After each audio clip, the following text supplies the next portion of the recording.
እድሜው ስንት ነው? 69 69 ዓመትን እንዴት ይገልጹታል? ሽምግልናና እርጅና አንድ አይደለም። እርጅና ኤክስፓየር ማድረግ ነው።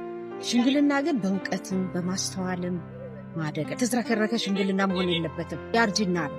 ወደ ሽምግልና ስትመጣ ግን አዋቂ መሆን አለብህ። መምከር መቻል አለብህ። መቆጣት መቻል አለብህ። ቁጣህ በፍቅር መገለጥ አለበት። እስካሁን ሲኖሩ ያደረጉት ቁም ነገር ትልቁ ነገር ምንድን ነው? በትምህርቴ ሰክሰስፉል ነኝ። ማስተርስ ሰርቻለሁ። ልጆች ወልጃለሁ። የ37 ዓመት ትዳር ነበረኝ። ልጆች 3 ልጆች፣ 2 ሴት 1 ወንድ። ሶስቱም ትምህርታቸውን ጨርሰዋል። 2 ወንድር ያለው ልጅ አይቻለሁ። አንዷ ገና ባል እየጠበቅን ነው። በወጣትነት ዘመኑ ውድ ዋጋ ያስከፈሉት ስህተት ነበር? ምን ነው በዛን ጊዜ አሁን የማውቀውን ያህል እግዚአብሔርን ባውቀው እሱ ነው። ያንን እውቀት ቢኖረኝ ኖሮ የገባሁባቸውን ነገሮች ገብቼ ኪሳራ ውስጥ አላልኩም። ግን ኪሳራዬን ሁሉ ለውጠው እዚህ አድርሶኛል። እግዚአብሔር ቸር ነው። ለወጣቱ ያሉት መልእክት? ኦፖርቹኒቲን በጊዜው መጠቀም። እግዚአብሔርም የጊዜ አምላክ ነው። ጊዜን ፈጥሮ በጊዜ የተጠቀመ አምላክ ነው።